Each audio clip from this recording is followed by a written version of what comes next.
আজকে আমরা আনবক্সিং করব ফ্লাইস্কাইয়ের i6x ট্রান্সমিটারটিকে, যা হচ্ছে একটা 6 চ্যানেল ট্রান্সমিটার, কিন্তু এটিকে আপডেট করে আমরা এটিকে 10 চ্যানেল পর্যন্ত করতে পারবো। আপনারা দেখছেন ম্যাক্স ইলেকট্রনিক্স বিডি, আমি শান্তনু আচার্য। চলুন শুরু করা যাক। প্যাকেট দেখতে অনেকটা এমন, এই যে দেখতে পাচ্ছেন এমনটা। এখানে লেখা আছে FX অর্থাৎ ফ্লাইস্কাই i6x অর্থাৎ এর মডেলটি, এবং এখানে লেখা আছে 6 চ্যানেল। এরপরে আপনার ট্রান্সমিটারটির লোগো, এরপরে আছে সেটা হচ্ছে এর সিরিজ লেখা আছে এবং ওদের লোগো। এখন আমরা সরাসরি এটাকে আনবক্সিং করব। এখন এই দেখতে পাচ্ছেন এটাকে আনবক্সিং করে নিচ্ছি। আনবক্সিং করার পরে প্রথমে আমরা যেটা পাবো সেটা হচ্ছে একটা কেবল। এই কেবলটা মূলত আমরা ট্রান্সমিটারটিকে কম্পিউটারের সাথে কানেক্ট করার জন্য ব্যবহার করব। অর্থাৎ এই কেবলটি আমরা এই যে এমন একটা কেবল থাকবে, ডাটা কেবল। ডাটা কেবলটার এই অংশটা আমরা ট্রান্সমিটারের সাথে কানেক্ট করব এবং এটা হচ্ছে আমরা কম্পিউটারের সাথে ইউএসবি কানেক্ট করব। আচ্ছা, এরপরে যেটা আছে সেটা হচ্ছে আমাদের এই যে এই প্যাকেটটা। এই প্যাকেটটা আছে, আমরা কি আছে দেখি।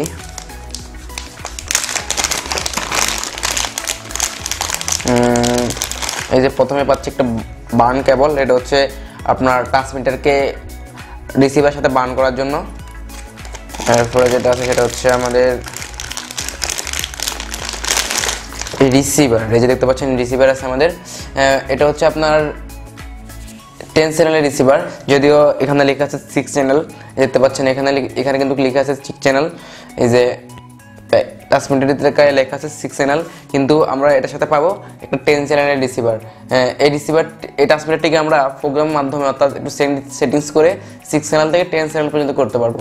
এই দেখতে পাচ্ছেন এটাতে আপনার চ্যানেলও দেওয়া আছে 10টা চ্যানেল দেওয়া আছে এবং আরও 2টা বাড়তি দেওয়া আছে। এবং এটা হচ্ছে আপনার পাওয়ার এলইডি এবং এটা হচ্ছে আপডেটের এলইডি, এবং এটাতে অ্যান্টেনা দেওয়া থাকে 2টা। দেখতে পাচ্ছেন 2টা অ্যান্টেনা দেওয়া আছে, এবং এটা হচ্ছে আপনার 4 ভোল্ট থেকে 6.5 ভোল্ট পর্যন্ত ডিসি ভোল্টেজে কাজ করে। 6.5 ভোল্টের চেয়ে বেশি ভোল্টেজ দিলে এটি নষ্ট হয়ে যাবে, এবং 4 ভোল্টের চেয়ে কম দিলেও এটি ঠিকমতো কাজ করবে না। আমার মতামত, আমি এটাতে 5 ভোল্ট ইউজ করছি এবং আমি এটাতে কোনো সমস্যা পাই নাই, সুন্দরভাবে ব্যবহার করতে পেরেছি। আপনারাও 5 ভোল্ট ইউজ করবেন, আশা করি কোনো সমস্যা হবে না। এই যে দেখতে পাচ্ছেন এটি দারুণ একটা রিসিভার। এরপরে যেটা পাবো সেটা হচ্ছে আমরা এই যে একটা ম্যানুয়াল বুক। এই যে দেখতে পাচ্ছেন ম্যানুয়াল বুকটা। প্রথমেই আমাদের ট্রান্সমিটারটির লোগো দেওয়া আছে। এটা অনেকটা এই যে দেখতে পাচ্ছেন এমন। এটা অবশ্য চায়না ভাষায় লেখা, যার কারণে আপনারা চাইলেও এটা পড়তে পারবেন না। আর যারা চাইনিজ পারেন তারা অবশ্যই পড়তে পারেন। আমি চাইনিজ পারি না, সেজন্য আমি পড়তে পারি নাই। আচ্ছা, এরপরে যেটা আছে সেটা আমরা এখন এই দেখতে পাচ্ছেন আর কিছুই নেই, এটাকে এদিকে রেখে দিচ্ছি। এবং এটা হচ্ছে আমাদের ট্রান্সমিটার। দেখতে পাচ্ছেন এই যে ট্রান্সমিটারটি দেখতে পাচ্ছেন, এটাকে আমরা এখন খুলব এবং এইটাকে আমরা এদিকে রেখে দিব। এই যে দেখতে পাচ্ছেন ট্রান্সমিটারটিকে, দেখছেন ট্রান্সমিটারটি দারুণ একটা ট্রান্সমিটার। এই যে দেখতে পাচ্ছেন এই যে এমন। এখানে আছে আপনার একটা ডিসপ্লে, 1টা 2টা 3টা 4টা 5টা 6টা বাটন আছে। এটা হচ্ছে প্রথম বাটনটা হচ্ছে আপ বাটন, পরেরটা হচ্ছে ডাউন বাটন, এবং এটা হচ্ছে বার্নিং বাটন, এবং এটা হচ্ছে ওকে বাটন, এটা হচ্ছে ক্যান্সেল বাটন। আর এটা হচ্ছে আপনার এই যে এটার জন্য এই চ্যানেলের জন্য এই বাটনটা, এই চ্যানেলের জন্য এই বাটনটা, এবং এই চ্যানেলের জন্য এই বাটন, এই চ্যানেলের জন্য হচ্ছে এই বাটনটা, এই চ্যানেলের জন্য হচ্ছে এই বাটনটা, এবং এগুলো হচ্ছে সব চ্যানেল নব দেখতে পাচ্ছেন। আর এটার অ্যান্টেনা কিন্তু বৃদ্ধি করা যায় না। আর এটা হচ্ছে পিছনের দিকে আছে, সেটা হচ্ছে আমাদের এই যে এটা হচ্ছে কম্পিউটারের সাথে ইউএসবিটা কানেক্ট করার জন্য। এই যে দেখতে পাচ্ছেন এই যে আমরা যেটা ইউএসবিটা পেয়েছি সেটা আমরা কি করব, এখানে এভাবে কানেক্ট করব। এই যে দেখতে পাচ্ছেন কানেক্ট করে আমরা এই ইউএসবি প্লাগটা আমাদের কম্পিউটারের সাথে কানেক্ট করে নেব। দেখতে পাচ্ছেন কানেক্ট করব, কিন্তু আমার এখন এটাকে খুঁজে রাখছি। আপনারা যখন এটাকে প্রোগ্রাম করার প্রয়োজন হবে তখন কানেক্ট করে নেবেন। এর পেছনে যেটা আছে সেটা হচ্ছে এই যে ব্যাটারি স্লট। দেখতে পাচ্ছেন ব্যাটারি স্লট, এটাতে আপনার 4টা ব্যাটারি, 5 ব্যাটারি ইউজ করা যায়। এটা প্রায় 2 ঘন্টাতে 4টা পিঞ্চের ব্যাটারি চার্জ শেষ করে ফেলে। আপনারা অবশ্যই রিচার্জেবল পিঞ্চের ব্যাটারিগুলো ব্যবহার করবেন। আমিও রিচার্জেবল পিঞ্চের ব্যাটারিগুলো ব্যবহার করি, কিন্তু এখন আমি অলিম্পিকের যে ব্যাটারিগুলো আছে সেগুলো কানেক্ট করে দেখাচ্ছি। দেখতে পাচ্ছেন রিচার্জেবল পিঞ্চের ব্যাটারিগুলোর দাম একটু বেশি নেয়, কিন্তু ওগুলা পুনরায় চার্জ দেওয়া যায়।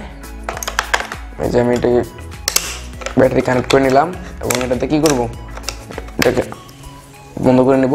লক্ষ্য রাখবেন ট্রান্সমিটারটিকে অন করার পূর্বে সবগুলো নব বন্ধ আছে কিনা দেখবে রাখবেন। এটা টোটালটাকে আমি শূন্যতে রাখলাম এবং সবগুলো নব বন্ধ আছে।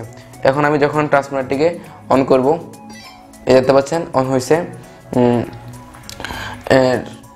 এটা খুবই হালকা কে ট্রান্সমিটার আমার, এবং রেসপন্স টাইম অনেক ভালো।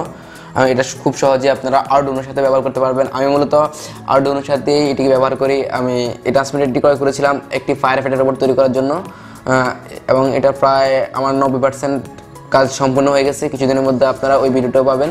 আর এরপরে এই যে প্যাকেটটাতে আর কিছু রয়ে গেছে, সেটা হচ্ছে আপনার 3টে স্টিকার রয়ে গেছে। এই দেখতে পাচ্ছেন স্টিকারগুলো, এই যে দেখতে পাচ্ছেন স্টিকারগুলো, এই যে স্টিকারগুলো এভাবে দিচ্ছি, দেখছেন। এগুলো মূলত আমরা এই যে এখানে ব্যবহার করি। এই যে দেখতে পাচ্ছেন, আপনি লক্ষ্য করে দেখবেন এই জায়গাতে আমরা যে স্টিকারগুলো ব্যবহার করি সেগুলাই।